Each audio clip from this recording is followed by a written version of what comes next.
I'll tell people this all the time. If you're on the bubble and you're not sure, one thing I can tell you is that when you are a property owner and if you're under a bulk agreement, you go back to the cable company and say, this is not working out for me. I want to go and discontinue this contract and go to a non-bulk contract. I've never seen it happen. I've never seen it happen, right? Because they don't want that. You're on the contract they prefer. But if you're on a non-bulk agreement, you say, you know what, we want to switch to bulk. Yeah. That's where they want you to go anyhow. They're willing to work with you on that.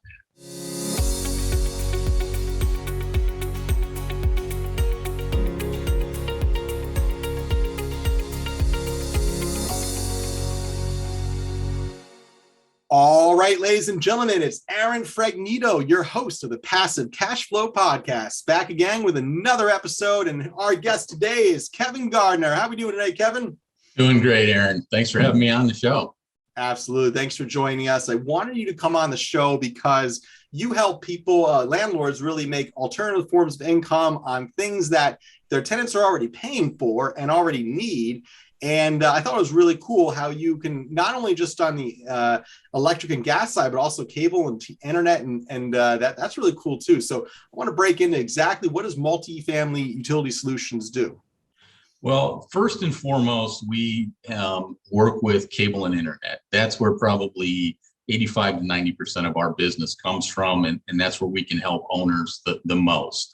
The reason we've tagged ourselves as utility solutions is because in certain deregulated markets, we have an energy broker who can also help with electric and gas. And we like to pride ourselves on, really the subject matter experts when it comes to cable and internet. But we partner with other companies. So no matter what utility you need a solution for, we've got colleagues who we can recommend, whether it's trash removal, whether it's submetering for water or things like that. We know people and we've got partnerships with them. So we really do pride ourselves on trying to help in any and all utilities situations. That's really good stuff. I mean, with being a landlord, we have all these utilities that we're either paying for or our tenants are paying for. And there's a lot of money exchanging hands. And, it's interesting. I don't exactly know how it works. So let's say I'm buying for example, you said it works best for 25 unit properties. So let's take the one I just bought, 25 units in Paterson, New Jersey. Okay. So I just bought that in October with a number of investors. So let's say we wanted to work with your group to make alternative forms of income on cable, internet, electric, gas. How would we work with your group and what would that experience be like? Sure. So, we did say that it's got to be like 25 at a minimum to even qualify. I mean, the real sweet spot is, roughly 100. That 50 to 100 is a nice range, and anything over 100 is just kind of a slam dunk in most cases. Nice. But because it's like when you go to buy, right? Who's got the leverage? I mean, it's just a game of leverage, and that's exactly what it is. So if we're negotiating for 100 units, we get a little bit more leverage. We get a little bit more of their attention than we do if we have 25. But nonetheless, the first thing we would do is all we would want to know is the name of the property. If you've recently changed it, the primary address and the number of units. And then we're going to dig in and see, first of all, who are the cable and internet providers on site already and who's available in that marketplace. For those that are on site already, we're going to reach out to them and we're going to say, hey, we're working for Aaron. What can you tell me about the existing contract? Is there an existing contract in place? Because, like we were talking about earlier, through no fault of anybody, I've never seen anybody intentionally not provide this in due diligence, but sometimes there's contracts that don't show up in due diligence because the owner you're buying it from maybe didn't get it from the previous due diligence process. As things get sold, things get lost. And that goes on both sides, right? Because as cable companies get sold, things get lost. It just has happened. I've seen it happen over and over and over again. So we try and determine, is there a contract already in place? Is there a opportunity here or is there not an opportunity here? And if we're able to determine that let's say there is a contract in place, we get it from the cable provider and give it to you because it didn't show up in due diligence. And then we put it into our billing, our tracking system, so that we make sure that when it expires, we notify you so that we can renegotiate. Okay, that's interesting. So then, so you're in touch with, in this case, the cable company, right? Right. And so let's say out of our 25 unit property, half the people are paying for cable, right? That's our assumption. So I know it's a small case, but so in your case, you're going to actually negotiate with the cable company directly and try to essentially have some type of profit sharing as far as all those cable fees that are being paid. Is that correct? Right. So what a lot of people don't realize, and this is when I tell people that we help with the cable agreements, most people say, well, we don't pay for cable for our residents, so we don't need an agreement. Mm-hmm. But what they don't realize is, for example, you use the example of Patterson. Patterson may grant to Comcast a non-exclusive franchise to operate in the municipality there of Patterson. Well, all that does is give them the access to the public easements, the public rights of ways. They can't give them the right to be on your personal property. So if you're a homeowner in Patterson and you sign up for service, you're giving them permission to be on your personal property. But those 12 or 13 people in your property don't have the right, technically, they have the right to become a customer and say, yeah, I'm going to pay my bill and this is what I want and all that kind of stuff. And you run your credit check on me, but they don't have the ability to grant the cable company the right to be on your personal property. So there's an extra step when it comes to multifamily, and you're in essence the gatekeeper. Right. And that has value. So what we do is we represent you and we help determine what that value is. And we're in a unique position. I used to work for Comcast. So I've been on the other side. I understand all the terminology. I understand what's fair and what's not fair, because I used to help determine what's fair and what's not fair, right? I used to be the guy who would, and you have to understand, they're not just giving you money to be charitable, right? It's what's my return on this investment? Am I able to give more to a property that's maybe 100 units and has 50 customers than I am a property that's 100 units and have 25 customers? Yes. Because my return on that investment is greater. I want to make sure that I continue to have the ability to serve those 50 customers. So that's kind of how we have the ability to do that. Okay, and then the same would go for internet, I assume, as well. The more customers you have for the internet, the more negotiating power you have to say, we're going to go with this provider or this provider, and depending on the type, whatever they offer you. Is that correct? Yeah, I mean, in most cases, like what used to be called the cable company, Comcast, no longer really just the cable company, but everything comes in over the same wire. So the access is granted for that wire and the services they deliver on that wire. And then as far as the process to negotiate back and forth with them, is it very in depth? Would I have to do a lot as a landlord? How much of my time do you need to make this work? Yeah, we try and make it as turnkey as possible. So you may have to provide us with a letter of authorization, but we've got a template. We fill it all in. We send it to you. It's one page. You sign it. And then that gives us the authority to negotiate on your behalf, but not the authority to enter into any agreements on your behalf. Okay. So what we do for you is not binding in any way. And the agreement you enter into will be with the cable company, not with us. We have an agreement with you that basically says, if we get you money, you pay us a percentage of it, but that's it. So we cannot negotiate. And that works great, because as we're getting a percentage of what we get for you, then we have every incentive in the world to get as much as possible. Sure, absolutely. Are there any other startup fees or flat fees or anything like that? Okay. No, not a single. There's no hourly. There's no retainer. There's no anything. We get a percentage of what we get you. If we get you nothing, we get paid nothing. Right. Okay. And so in that scenario, I like that win-win structure there. So let's take the small building, for example. I know it's only 25 units, but let's say we have 25 people definitely paying for internet, definitely electric and gas. And let's just assume they're all paying for cable TV as well. Okay. So you're going to go in there and try and negotiate a deal with those providers. And work out some type of payment structure or profit structure, that we're going to get a piece, I guess, with the company ongoing, or is it more of just a flat fee up front that the internet company's going to pay out? How would that work exactly? Yeah, there's two types of agreements. One is what's called non-bulk or right of access agreement. And all that does is lets the cable company continue to operate on your property, but their agreements and their customers are the residents. Okay, so in that scenario, you don't pay anything. We negotiate for usually an upfront door fee that says if we sign this deal to help you market your services on our property, we'll get X dollars per unit for the, as a one-time fee. And then on an ongoing basis, we'll get a percentage of the revenue. Okay. The other option is what's called a bulk agreement.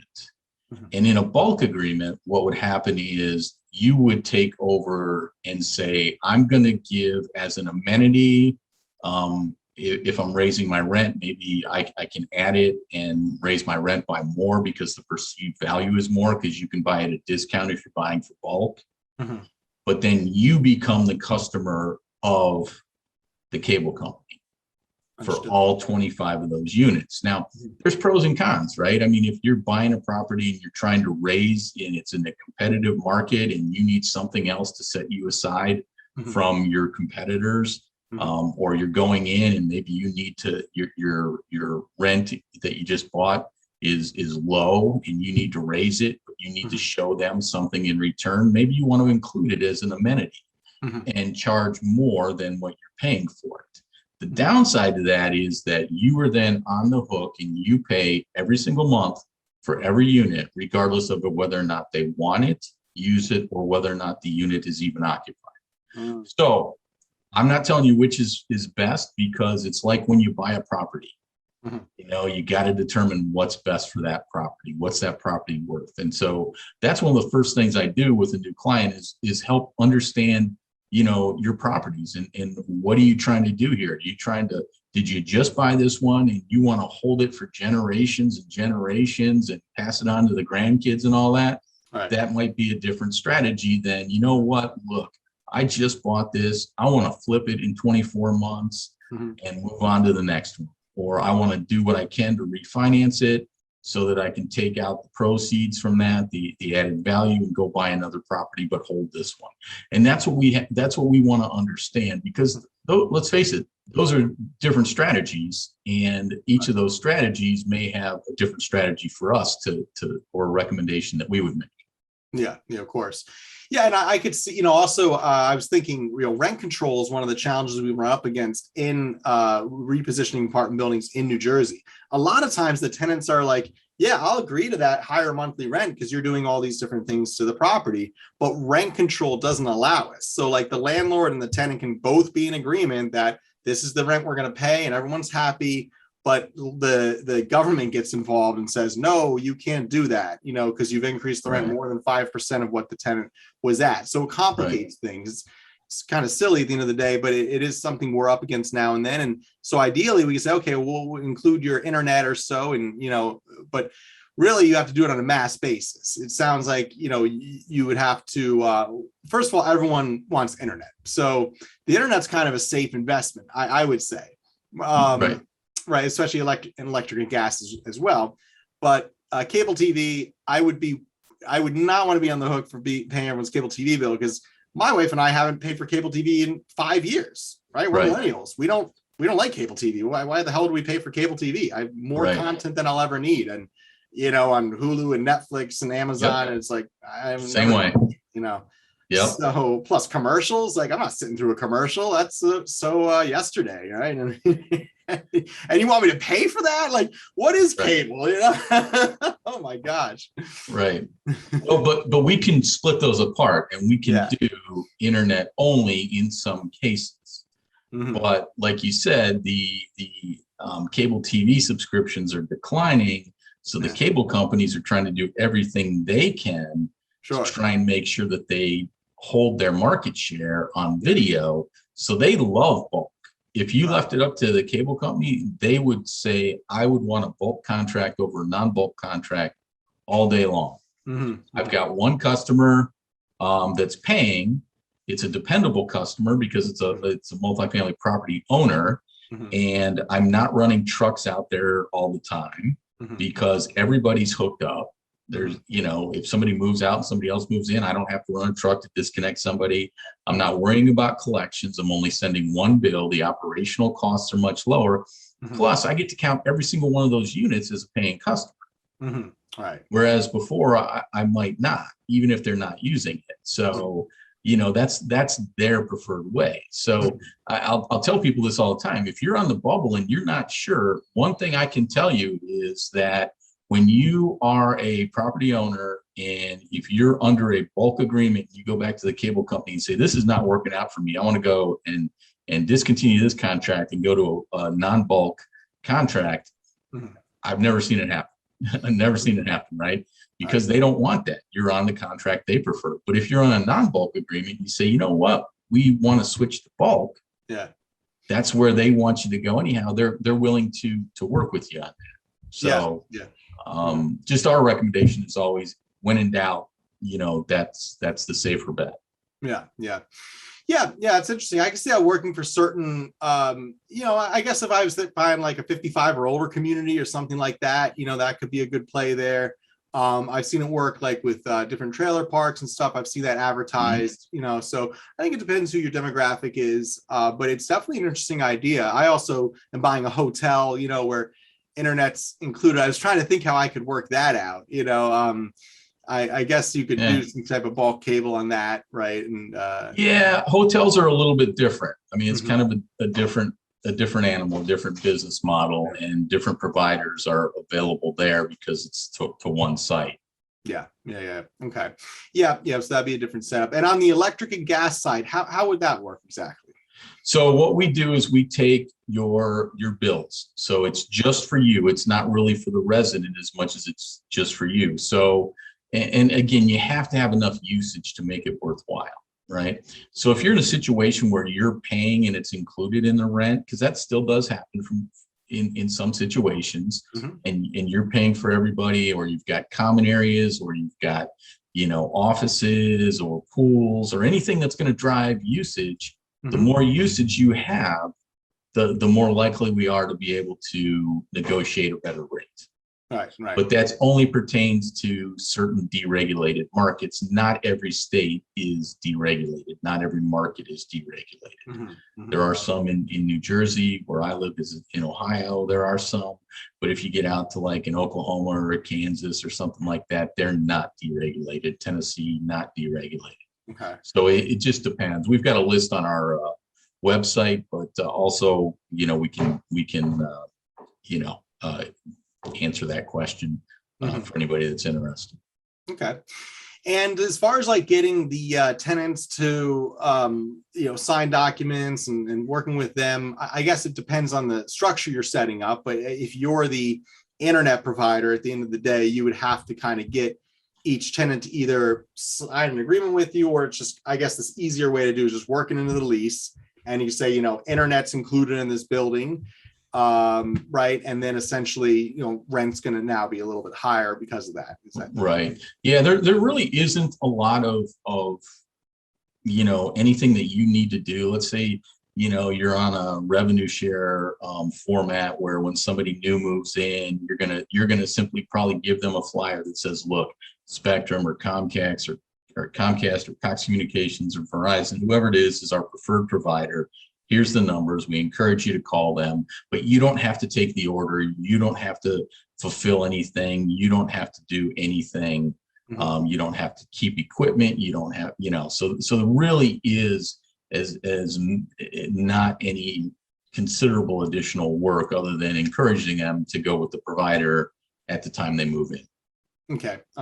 Now, if you do it the other way, where you're more involved and you're actually paying the internet company for the Wi-Fi, you're essentially going to have a router for each unit, right? Or do you just put them all on one? No, Each unit has their own. In most cases, there's a couple different scenarios. There's a couple different, like you can do a managed Wi-Fi, which involves purchasing more equipment, but you can then, turn people's service on and off, and you're more the almost not really a reseller, but kind of almost a reseller model. But in all cases, the resident is responsible for the equipment, and they have the right, because the cable company in the billing system will put 123 Main Street apartment, Kevin Gardner, is it's being paid for already. These services are being paid for. If you want any additional services, you got to go get them yourself. Right. Understood. Okay. It's very interesting stuff. No, I mean, listen, there's always good ways to make multiple forms of income on properties. That's what, all about repositioning apartment buildings, is making multiple streams of income on the property, and more forms of income add up over time, even if they're small. And I know over these bigger units, these fees can add up over some time. Just give us a quick idea. Like, let's say you had a 100-unit property, and one of your customers that maybe, has the 100-unit property or so. What does someone like that make on, an annual basis with this?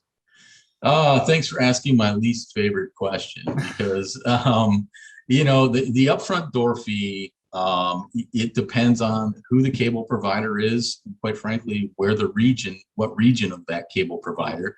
So like Comcast, if you're in Indiana, the offer is going to be different than most likely Comcast in Pennsylvania, or Comcast in Colorado. So it varies. I mean, and I hate to not answer your question, but the last thing I want is somebody listening to this writing down a number and saying, "Hey, how can I get this?" Yeah. Because we have to figure out, the larger the property, the more we can get. Certain markets, we can get more. In some markets, it's competitive, right? So if you got Verizon Fios available and Comcast available, it's going to be a little bit more competitive. So we're going to get more.